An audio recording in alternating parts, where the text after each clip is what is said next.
Hello, welcome back to the Your Life, Your Way show. I'm your host, Kathleen McDermott. My guest today is Marci Rossi. She is a certified alcohol free coach, a mindset and success guru, and I'm thrilled to have you here today, Marci, to talk about the beautiful work that you do. And I would like to share, before we get right into what you want to share with us today, I do want to share this with you, and I wrote it down to make sure I didn't mess it up. Marcy helps women let go of limiting beliefs around alcohol and themselves so they can live the life they've always dreamed of. And I think that's very important. So, Marcy, welcome. Thank you for being here with us today. Thank you so much for having me. I would love if you would start by sharing a little bit of your journey and how you ended up walking this path. Absolutely. I think I don't know that my journey is very unique. I think the unique part is that I am talking about it. I think a lot of people will relate to this journey because I just was kind of right there in the middle, right? I was doing really well in school. I took a bunch of career paths, but in each one I was doing pretty well. I wasn't getting into legal trouble. My relationships were doing just great, but my jobs have always been quite stressful, and I've dealt with that stress by drinking. So I would come home at night, have that glass of wine. It was just that kind of shutting down from the day. I have a little tendency to overanalyze things and kind of dwell on my mistakes. And that alcohol, that glass of wine just helped me kind of release that from the end of the day. And the problem started to become when that glass of wine needed to happen just about every day from work. It was part of my routine. It was something I was doing. But I am a very health oriented person by nature. Health is one of my values. So I'm constantly reading about the latest antioxidants, this and superfood that, and trying to take care of myself and my body. And yet I knew that alcohol wasn't doing me any favors. I had heard before that, alcohol is bad for your liver if you drink really heavily, but I just didn't realize how bad it actually is for you. And I think it's actually quite common, and I tell people that alcohol has been a carcinogen since 1988, and it's at the same level as tobacco, asbestos, and radiation. I think people tend to be quite shocked. We just don't see it. Instead, we see, pink ribbons on our wine, even though three glasses of alcohol, or three drinks a week raises your risk of breast cancer by 15%. So it's a little ironic that they're promoting breast cancer awareness on our alcohol. But yeah, so I was a person who I think had fairly normal drinking habits. Again, it wasn't necessarily every day. I wasn't drinking to black out. And externally, you would have no idea. If we went out for drinks, I would have a drink or two, but it wasn't showing up anywhere else in my life except for where I was at home, except for how I felt about myself by not being able to say no to that glass of wine. I didn't even actually realize it was a real problem until I tried dry January, right? Health nut, gonna start off with a cleanse at the beginning of the year. This was a few years back. And so I got a bunch of books on why alcohol is terrible for you, and I was reading it and I'm ready to give it up for the month. And I think in that first time I drank, maybe 2 or 3 times. But one of those was just a really hard day at work. And then, my friend had a birthday that we were going to. So those times just didn't count. And then I did dry January a couple times after that. And just once, I was able to go the entire month without drinking. And I was miserable. I was thinking about alcohol every single day, counting down until February 1st when I could have that drink and go back to quote unquote normal. And that to me said, maybe this is a problem. Maybe it has more control over me than I want it to. And Kathleen, I'm a control freak. Like I like to do everything my way. I want to be in charge, so this was in charge of me. And I can't abide by this. Right. So that's when I recognized that I had a problem. But I just wasn't ready to do anything about it, right? I think it's so common. We hear people that when they stop drinking, it's because they had this rock bottom moment. It's because, they got into legal trouble or because something really terrible happened to that. And it kind of forced them into this change. And that wasn't happening with me. And it probably wouldn't have happened for a long time because, like I said, I was doing, kind of what everybody else was doing, having a glass of wine, a few times a week after work just to relax and unwind.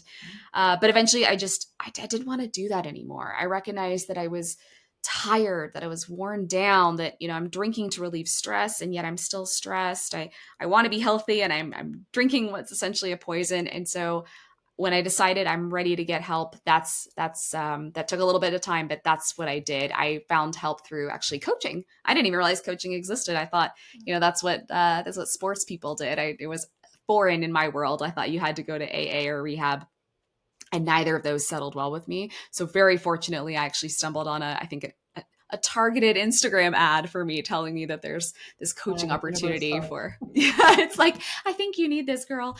So I found a coaching program, and it was so transformational. Like I said, I never imagined this is where I'd be. I imagined I would be the person drinking in, the retirement home in the senior living center because alcohol was fun, right? I was convinced that I loved drinking. I was convinced that drinking made me happy.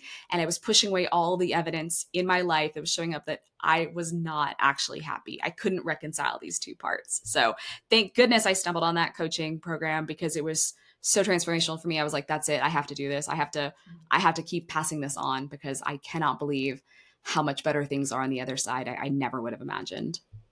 It's funny because most people I speak with, their service that they're giving back, paying forward, is from their own challenges, traumas, experiences. Yeah. And that's how we learn our best lessons. But it's wonderful that when we have the realization that we want to pay it forward and serve others and help them the same. I totally can relate to the relationship with alcohol. I mean, let's face it, in my case was I turned 18, I was legal age to drink, and that's what you live for. Oh God, you're 17, you're waiting to turn 18, you want to drink, and you just start drinking. And of course you go through the teens and then into your 20s, and it just becomes part of the same. You come home from work, it's that glass of wine, or you go out after work, you have a couple of drinks. And wine, wine and women, it just seems to be that theme. Rolls off the tongue. Wine and women, right? Wine, women, and wisdom even. Exactly. But it does. And I have noticed through the years, my own relationship with it just seemed that was the natural thing to do. You just drank. Mm-hmm. But then I also discovered that it is quite which it isn't, but we think it is I'm in pain about something. I'm sad about something. I'm angry about something, whatever the emotion happens to be. So I'm going to drink it away. Well, we know that only explodes it.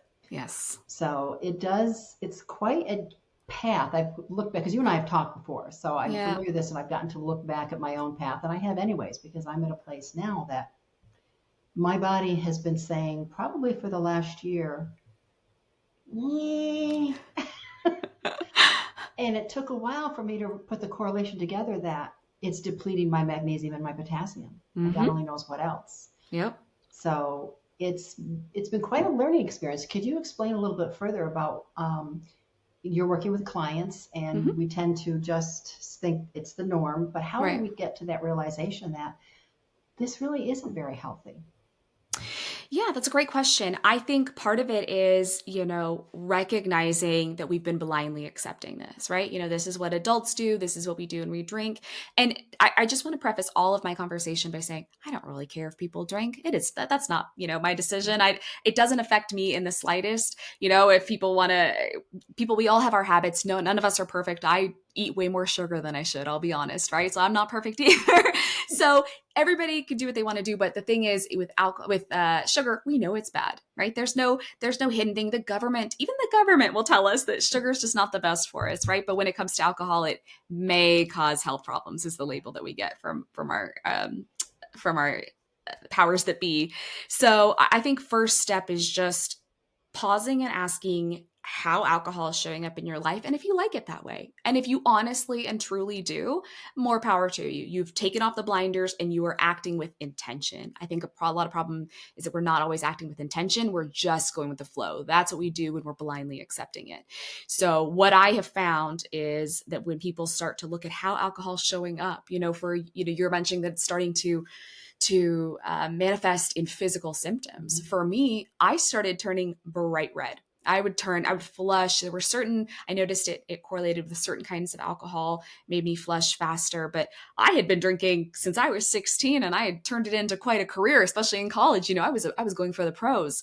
So for all of a sudden for me to start turning red, it signaled to me that this is upsetting my body. This is upsetting the balance. And I think we don't even realize how much it's doing to us. One way that we can do that is by taking a break. That's what I did with the dry January, taking a sustained period. And that's where I realized I'm having cravings, and I don't want to have cravings, right? I don't want to crave something that's not good for me. If I'm gonna have a craving, like I want to crave broccoli and exercise. I'm still working on how to make those happen, but I don't need any additional Let me know negative when you cravings. do. Yeah, right. $1 million idea. So when I figure the secret to that, I will definitely share. But right now, I don't need to add any more bad behaviors, quote unquote, into my repertoire. So that helped open my eyes. I think people also start to realize the other negative impacts alcohol has. Alcohol messes with our sleep. I have yet to read Oh, a study. yes.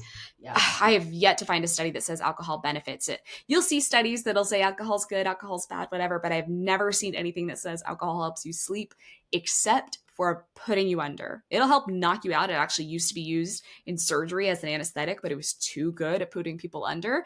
So they don't do that anymore. But you're not getting REM sleep. You're not getting quality sleep when you drink. And so when you take a little bit longer of a break, you start to realize, gosh, this is what it feels like to wake up rested. This is what it feels like, to actually repair and rest and recharge when I'm sleeping. Some of the things are crazy. You were mentioning some vitamin deficiencies that you had. Mhm. My hair started growing. Like, I noticed that all of a sudden it was like growing so much faster. I was looking the other day, I have some new growth that's a good 8 inches, 9 inches at this point, because it's been quite a while since I quit drinking. And it's just incredible to me, like the things that change for you, the energy you have, the positivity, the confidence, the self-esteem. So many things return to you when you stop and take a break. And get that chance to see what it's like on the other side. Because so few of us give ourselves a decent amount of time to see what it's like on the other side. Taking a little break for the weekend or for, Monday through Thursday isn't really going to give you enough time to separate yourself from that alcohol and the effects that it's having both physically and mentally. But when you do and take a good sustained break, I mean, you can always return to it. If there's no difference, more power to you. But I think you'll be amazed at the things that are going to change for you when you stop and look at how alcohol is truly showing up in your life. I'm just making a note because I have two questions that popped into Sure. my head, and I want to make sure I don't forget the second one. Question, and this might be Yes. something that might pop into someone else's head. I'm at a point now Mm-hmm. where I know exactly how I'm going to feel if I have wine, Mm-hmm. if I have vodka, Mm-hmm. which has always been my summer drink. Good. And I haven't touched it in I don't know how long. But I know that I'm going to be cramping in my legs because it's depleting me of minerals. Mm-hmm. And I know that I'm going to sleep maybe an hour or two and that I'm going to be awake. Mm-hmm. And it doesn't take, that's the fun part is it doesn't take a lot of wine. No. It can be No. one glass of wine. Yep. And it's amazing. So my question is, so where I'm at now, and I'm asking this because I let you know other people might ask this and say, well, how do I go out? So now I enjoy going to our local brewery and having one of their home crafts there. Mm-hmm. And I might have an occasional beer here and a rare occasion, a little bit of finger of Irish whiskey. Okay. But I like going out, Mm-hmm. but I don't want to drink every time I go out. And tonic water isn't exactly my fave. Club soda isn't my fave. And so there's times I've gone out and I've just gotten water. I Yeah. still tip because the bartender's still there. Yeah. But you can still go out. How do you address that with people that say, well, if I'm not drinking, how can I go out and have fun? Absolutely. So I think really exciting time right now to start questioning your drinking habits is that more and more people are moving into this sober curious or kind of a not drinking every time I go out, whether if they are still drinking, they're not drinking nearly as much. They're having evenings or times where they're choosing to go with an alcohol-free version, and options are popping up. I mean, Athletic Brewery is now in just about everybody's grocery store, and it's the fastest growing non-alcoholic beverage that you can find. It's just they have a collection of non-alcoholic beers. My local neighborhood Walmart has a whole non-alcoholic section of non-alcoholic liquors and mixers and all that sort of thing. I like to challenge bartenders if they don't have a mocktail list to challenge. I think there's a couple things going on. If your local place doesn't have non-alcoholic options aside from milk, water, or soda, I think you can ask them, and you can also kind of vote with your dollars, right? You can choose the places that you want to frequent based on how they're actually addressing your particular needs. If you're a vegetarian and you you're at a barbecue restaurant, they don't have any options for you, you're probably not going to keep going to that particular place, but that doesn't mean you're going to stop eating, right? You might just find a different place to go to. So I think you can ask people for it, but I think you're going to be surprised how many places are already offering some sort of option besides milk, water, or soda. The other thing to keep in mind is that our expectations are so powerful. So if you phrase going out of, oh, it's not going to be as much fun because I can't drink, I can guarantee you it is not going to be as much fun because you can't drink. But when we go out, we don't go out and then come back home and say, oh my God, that beer was so good. We're talking about the laughs that we had with our friends, about the things that we did that night, the experiences that we had. It's not the alcohol that's fun. It's the environment, it's the atmosphere, it's the people. So keeping that in mind and challenging yourself to, I wonder what it'll be like for it. And keeping that open mind can be really important, because your expectations are going to determine what actually happens for you. If you go in there and say, this is going to be miserable because I can't drink, it will be miserable. But that's not why you're going out. You're not going out for that, inch of whiskey here. You're going out because you like the people that you're going out with. So it's kind of a rip the Band-Aid moment for me, just try it. The worst thing that happens is you have a less fun even than you thought you might, and you can always go back to it. But I think it's really empowering to go out. I think by not drinking, you're also giving other people around you permission to not drink as well, versus that kind of herd mentality where everybody else is ordering a drink, I guess I will too. But I think it's starting to shift where more and more people are taking that sober, curious journey and kind of recognizing that, that it's just not necessary. I promise you it's not necessary, as long as what you're doing is fun and the people that you're with are fun. And, if the people you're with aren't fun, alcohol's not going to make them any more fun. It's going to make you care less that they're not fun, right? So it might be time to find new friends if doing it sober is just too painful for you. But yeah, managing our expectations, why not expect the best? Why not expect that you're going to have a fun night and you're going to wake up the next morning without a hangover? I mean, win-win, right? So And it is okay. It is okay to tell yourself, I still love these people and I want to be with these people, but I don't want to be out around people that are drinking. So maybe we could have fun doing other things that don't mean we have to be drinking. Yeah, absolutely. So you can leave yourself open. You don't have to be so rigid and being somewhere that you're not comfortable in a situation either. There's so much available to us in life beyond sitting in a bar and drinking, or sitting at a restaurant and drinking. You know what I mean? Like they try to throw alcohol in just about everything. If your painting class with alcohol, your yoga with alcohol, your whatever. But I mean, there is just so much to experience in life that does not involve just kind of sitting on our butts and drinking at the local bar. So I think you're going to find a wealth of opportunities, and it may challenge you to try activities that you've considered, but never actually took that step. It can be, the world opens up. It really does. Yeah. It really does. Which leads me to the other question that I made a note of. How do you feel the difference is? So, I'm all about your life, your way, living life on your terms, no longer being and doing how the rest of the world tells you should. How do you feel the difference is you were drinking, your life, how was it, versus not drinking in your life, your way? How did that change? Wow. It changed in ways that I could not fathom and would not have believed if you told me beforehand. So I expected that the only people that didn't drink, I felt almost a little sorry if people couldn't drink, right? It seemed like something they can't do. Oh, they're missing out on all this fun. And I was glad that I was able to kind of partake in this. And I thought I was truly enjoying my life. I figured the other side has to be miserable, right? Because look at all of us, look at us all having fun every weekend.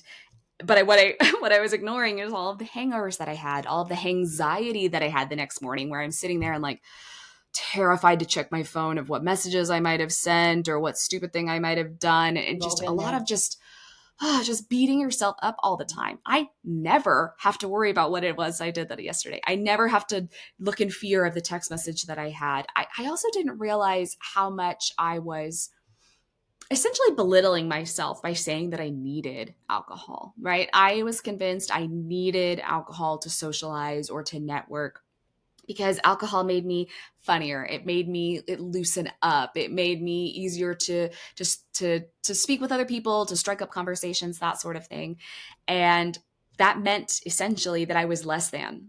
I was less funny without alcohol. I was less outgoing. I was less sociable, less friendly, less. And that's just not something that I wanted to accept anymore, especially because it's a skill at the end of the day. Feeling confident and socializing with people is a skill that we can develop. And so many of us have not had that opportunity to even develop it because we don't have to. We'll just have a drink and we'll ignore all our inhibitions.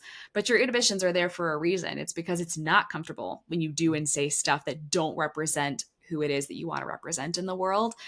They are meant to protect you. So you can get more comfortable with speaking with people, with engaging, with socializing, when you stop lying to yourself and saying that you need it. Because there is nothing that alcohol makes better for you. There is nothing that you are missing that alcohol will fill in. Even escaping the pain, like you talked about earlier, all you're doing, there's so many metaphors that work for this, but one I'd heard is, you've got a beach ball and you're just pushing it underwater. That beach ball is going to shoot back up. You might be able to hold it down for a little bit, or you're building a dam and that you're just essentially kind of pausing that pain, but it's not going anywhere and it's just getting stronger. And the only way to let it go is to literally let it go, right? The only way through it, the only way to do it is through it, or whatever the saying is on that thing. You've got to feel it and you've got to let it go. So I think I couldn't even imagine where I would be. It sounded really hard, but that's only because I didn't realize how hard everything was right now. I wasn't giving enough credit to how miserable, depressed, anxious, I could go on and on, that I was when I was drinking, out of control, whatever, what have you. And I'm just so happy that I decided that enough was enough and I didn't want to tolerate this in my life anymore. I have one life and I just don't really want to spend it hungover on the couch anymore. I don't have time for this. I'm too old for this. Yeah, it's incredible. I would encourage people to dream big and imagine, what life could look like. And I promise you, it's better than you're thinking. I promise you. Beautiful. And thank you so much for sharing that. So how do you serve your clients? How do you help them on this journey? So my clients, important is that they're ready to make that change. I can't kind of force people to get to that point. People have to decide that they're ready. Just like for me, I knew I had a problem, but it took a good about 11 months or so before I was actually ready to do something. So when people are ready to try something new, my approach looks at, let's say, why people are drinking. And I don't mean this in like a deep, big T trauma, little T trauma. It's really more the beliefs that shape our behaviors, because there is a cycle, a well-known cycle out there that is called the TFAR cycle. It's your thoughts lead to your feelings, which drive your actions, which determine your results, right? And so many of us start at that actions. So many, rehabilitatory options also start the actions. We're just going to stop drinking. We're going to go cold turkey. We're going to cut it off, whatever. But if we don't look at what thoughts are driving those actions, either we're going to have to use willpower for the rest of our lives, or we're going to fail in that objective. So the thoughts, for example, are the things that cause us to drink. It's the belief that alcohol helps us relax, right? That's something that we can refute with science. Science actually says that's not true. Alcohol may initially lower your feelings of stress by shutting down your prefrontal cortex, but your body wants homeostasis. It wants things in balance. So if it's going to reduce your prefrontal cortex, what it's also going to do is spike yourself back up. So you are going to have adrenaline and cortisol shooting through your body. If you've ever woken up at 3, 4 a.m. after drinking and you're sweating, your mind is racing, and you're a little bit antsy and you don't really know why, that's the adrenaline and cortisol coursing through your body. And over time, people that drink regularly actually have higher base levels of cortisol in their body. So their stress is already heightened, and every little thing feels so much bigger than if you had a lower base level. And I can speak to that personally. I had times in my life where my anxiety would get so strong that I would want to hide under my desk. I couldn't answer the phone. I couldn't check emails. I couldn't respond to people. Would have to get my husband to screen things for me to make sure that it wasn't as scary as my imagining it things would be.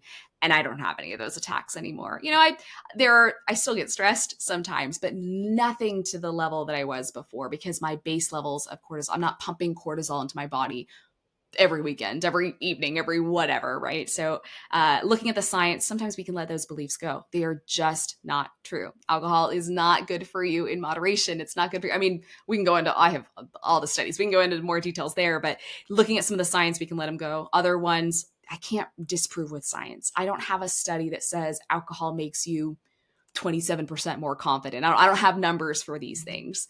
So if that's what we believe, if we believe alcohol makes us more confident, how do we respond in that? What does that belief do for us? And it kind of touched on this a bit earlier, but it's saying that we are less than without it. We're less confident. We are less funny, less sure of ourselves, less.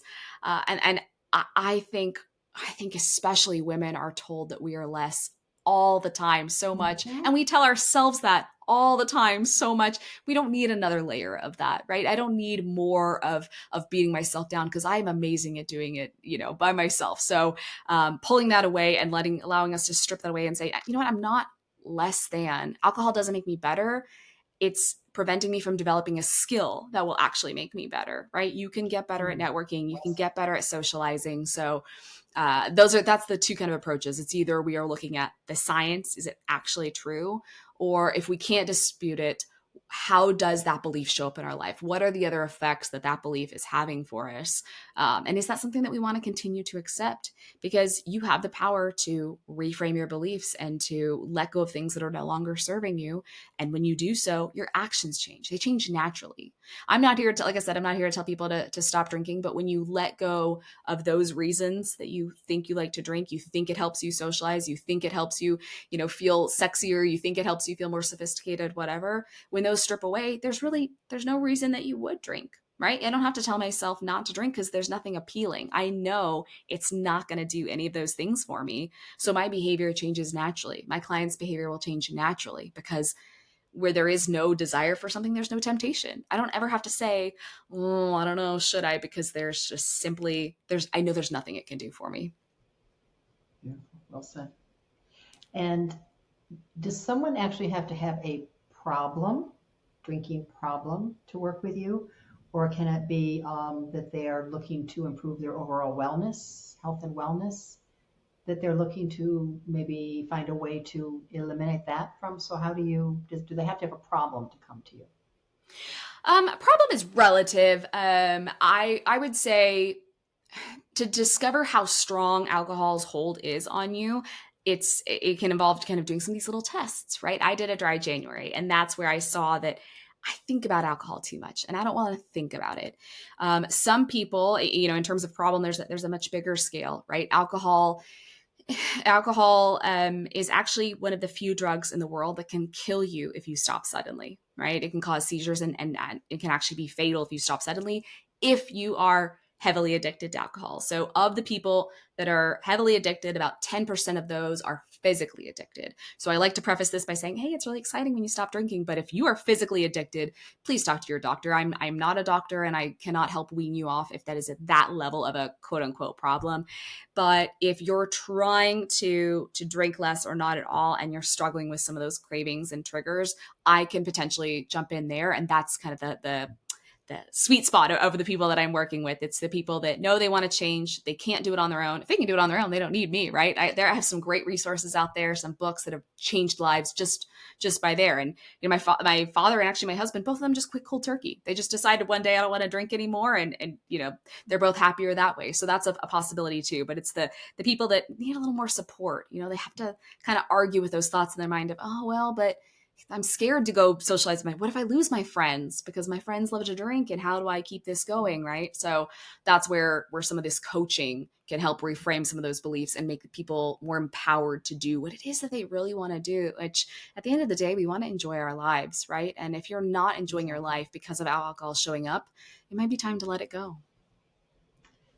What does, right now, with where you are in your life, what does your life your way mean to you right now?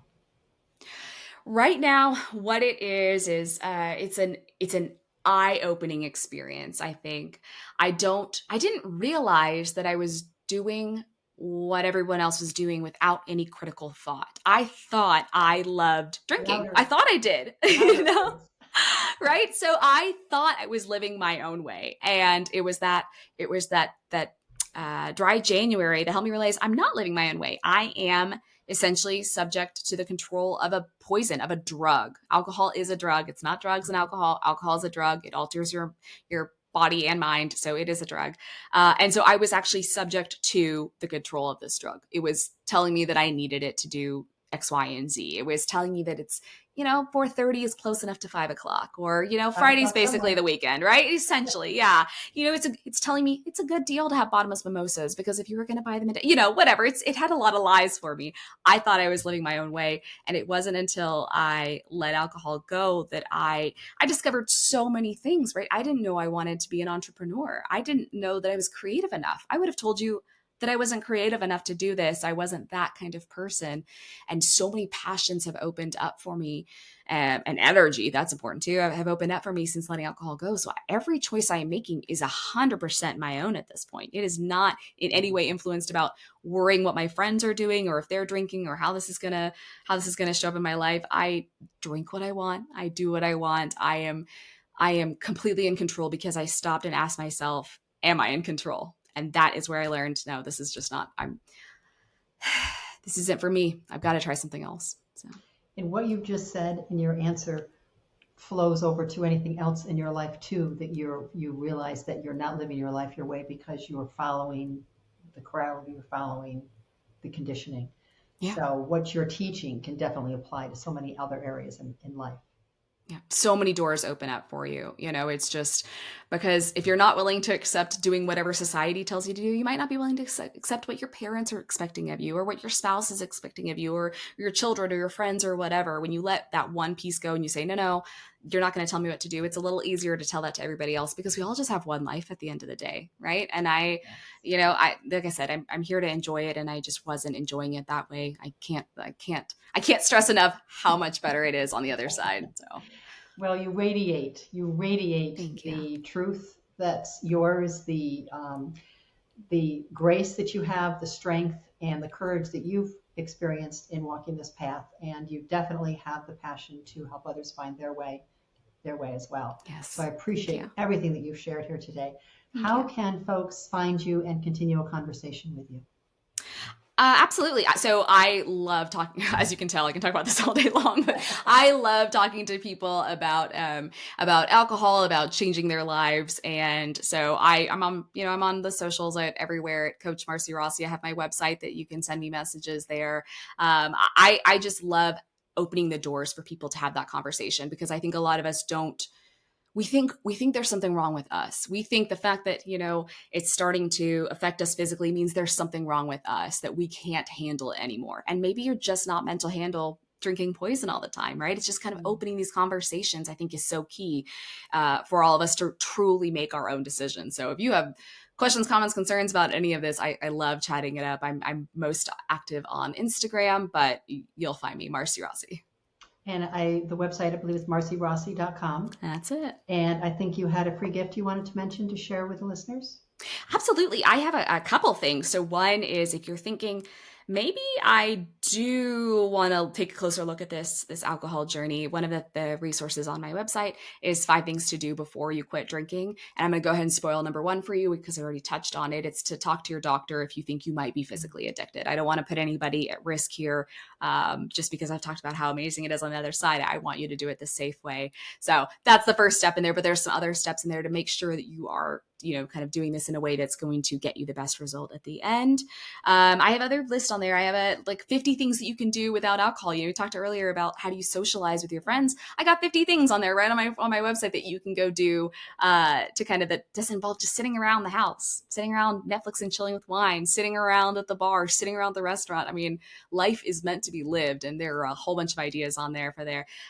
So yeah, lots of resources there on my website. I love to share this information because clearly it just gets me fired up. So it certainly does. I love your passion. By any chance that you're a Leo? Because you got a lot of fire. No, I'm a Virgo, so I get stuff done as I'm excited. There you go. Well, Marci, thank you so much, excuse me, for everything you've shared today. And you are such an inspiration. I love your energy. And please reach out to Marci, and I will have her information, her website and Instagram information in the show notes. So please look up her information and check out her free information that she has available for you, and reach out to her to have a conversation. I thank you so much for joining us today. And if you think this episode, if there's anyone in your life that you think might find this episode helpful, please feel free to share it with them. And please feel free to comment if you have anything you'd like to share back. And please subscribe. I thank you so much for being a part of the Your Life, Your Way community, and we will see you next time. Thank you. Thank you.